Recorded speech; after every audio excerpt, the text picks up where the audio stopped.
Kalau diikat dengan kalimat zikir, seperti apa zikir yang diajarkan oleh Nabi SAW?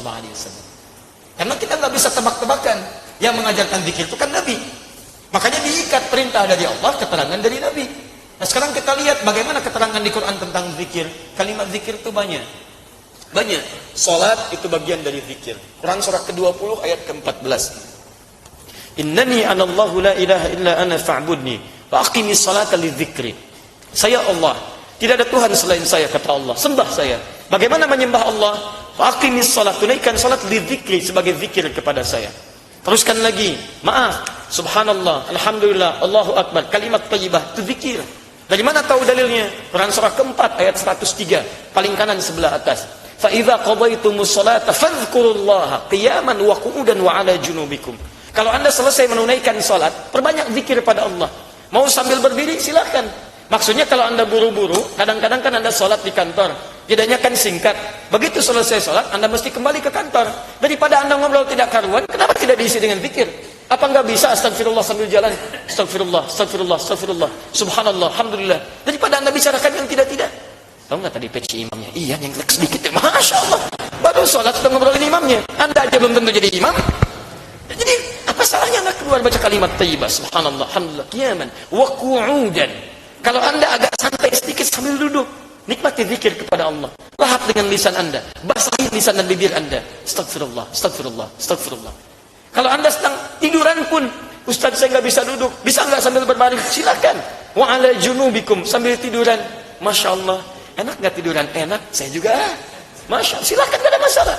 Yang penting selesai salatnya, subhanallah, alhamdulillah, Allahu akbar, astagfirullah, la haula wala quwwata illa billah. Kalimat thayyibat itu zikir. Baca Quran itu zikir, baca Quran. Karena Quran disebut zikir. Quran surah 15 ayat ke-9. Silakan cek teman-teman. Inna nahnu nazzalna dzikra wa inna lahu lahafizun. Inna nahnu nazzalna dzikra. Kami yang turunkan Al-Quran sebagai zikir. Jadi Anda ketika baca Al-Quran Anda sedang zikir.